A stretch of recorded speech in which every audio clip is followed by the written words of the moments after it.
நண்பர்கள் பகைவர்கள் யார் என்றும், நல்லவர் கெட்டவர் யார் என்றும் பழகும் போதும் தெரிவதில்லை பாழாய் போன இந்த உலகத்திலே. அடுத்த வரி சொல்றார் சார், முகத்துக்கு நேரே சிரிக்கும் கண்கள் முதுகுக்கு பின்னால் சீரும். உண்டா இல்லையா? முகத்துக்கு நேரம் சிரிப்பான். ஆனா அங்கேன் சார் காவிரிமந்தன் சொன்னாரு, செம்மையாம பட்டிமன்றம், முத்துராமையெல்லாம் வந்திருந்தாராம, தூள் கிளப்பிட்டு கை கொடுங்க அப்படின்னுவான்.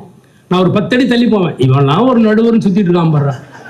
இதே வாய் தான் இப்ப சொல்லிச்ச, இவனெல்லாம் கூப்பிடுறாங்க, என்ன இவனெல்லாம் ஒரு பொழப்பு, ஒரு சட்டை ஒண்ணு வேட்டி ஒண்ணு சொல்லுவான்ல இல்லையா?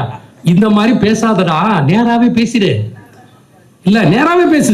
என்னப்பா நேத்து என்ன சுமாரதான் பண்ணியாம, ஏன் என்னாச்சு அப்படி சொல்லலாம். இல்ல நல்லா பண்ணி சர்டிபிகேட் கொடுத்தல, அந்த சர்டிபிகேட் என்கிட்ட கொடுத்துட்டு நீ போயிடு, அப்படியே நீயே எடுத்துட்டு போயிடாத, திருத்தி எடுத்து வரக்கூடாது. சாட்டிஸ்பாக்டரி, வெரி குட், நாட் பேட்ல டீசில் எழுதுற மாதிரி பேட் இல்ல நீ சொல்லாத. நான் வந்து சாட்டிஸ்பேக்டரியா, நான் நல்லவனா, நான் பேடா எனக்கு தெரியும். I know my self. எடை போட்டுக்கலாம், நம்ம எடை போட்டுக்கலாம். வாலி ஒரு வார்த்தை கூட சொல்லுவாரு, பொன்னை எடை போடும் தராசுக்கு தன்னை எடை போட தெரியாதுங்க.